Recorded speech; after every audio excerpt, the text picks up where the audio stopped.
Napi ini pintar, ia memotong sebuah logo dari kain usang kemudian diam-diam membuat jarum jahit sendiri dan menjahitkannya logo itu ke baju penjaranya. Pria ini juga diam-diam membuat topinya seakan-akan memiliki logo Nike yang palsu. Setelah itu, ia bekerja seperti biasa. Diam-diam ia berpura-pura berkata kepada supir bahwa di bawah mobil tercium bau gas bocor. Lalu ia mengecek untuk mengukur bawah mobil tersebut. Setelahnya, pria ini diam-diam memotong sebuah papan triplek sesuai dengan ukuran bawah mobil itu. Pria bernama Jeffrey ini berniat untuk kabur dari penjara. Ia dulunya pria yang baik, namun keadaan membuatnya berubah setelah istrinya menceraikannya dan Jeffrey juga tidak bisa memberikan hadiah yang layak untuk anak perempuannya. Sehingga Jeffrey memutuskan ingin mencuri McDonald di daerahnya dengan berpura-pura masuk untuk membeli. Lalu malamnya dia diam-diam ia masuk melalui atap restoran itu dan masuk ke ruang manajer restoran mengambil semua uangnya.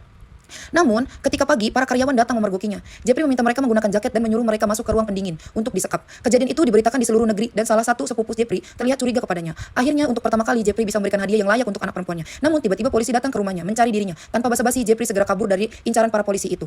Jeffrey ditangkap di depan anaknya sendiri. Jeffrey diputuskan akan dipenjara selama 45 tahun. Namun dia diam-diam sebenarnya sedang menyiapkan ide untuk kabur dari penjara ini. Setelah diam-diam berhasil mengukur bawah mobil truk ini, Jeffrey memotong papan dan keesokannya bekerja seperti biasanya. Setelah si supir masuk ke mobil, Jeffrey bergerak ke bawah mobil dan memasang papan tersebut lalu masuk ke dalamnya. Ketika mobil itu diperiksa, persembunyiannya Jeffrey tidak diketahui. Mobil itu berhenti sebentar ketika supir ingin buang air. Nah, disinilah Jeffrey bergerak diam-diam dan bergantung di sisi sebelah mobil sampai akhirnya mobil itu pergi. Jeffrey kabur lewat hutan dan menumpang mobil orang lain yang lewat. Jeffrey mencoba kembali ke rumah untuk melihat anak perempuannya dari jauh. Setelah itu Jeffrey menelpon sepupunya, yakni Steve, yang bisa membuat paspor palsu untuk orang agar membantunya kabur ke luar negeri. Tapi Jeffrey harus menunggu sebulan. Selama itu Jeffrey harus mencari tempat untuk bersembunyi. Jeffrey memilih sebuah toko mainan besar di mana ia masuk dan kemudian ke toilet. Jeffrey masuk ke atap melalui toilet dan bersembunyi di atas sana sampai ketika toko itu tutup. Jeffrey kemudian keluar dan mencoba menghindari kamera pengawas untuk mencari makanan. Berita soal dirinya kabur tersiar di televisi mencari keberadaannya. Jeffrey masih bersembunyi di atas atap toko ini. Sampai malam itu, ia sedang menonton CCTV. Jeffrey menemukan buku pedoman kamera pengawas. Jeffrey berhasil mematikan penyimpanan otomatis di kamera tersebut. Dan akhirnya Jeffrey bisa bergerak bebas mengambil apapun di dalam sana. Jeffrey menemukan tempat tersembunyian yang bagus di mana ia memutuskan memilih bilik di balik pajangan sepeda di toko ini.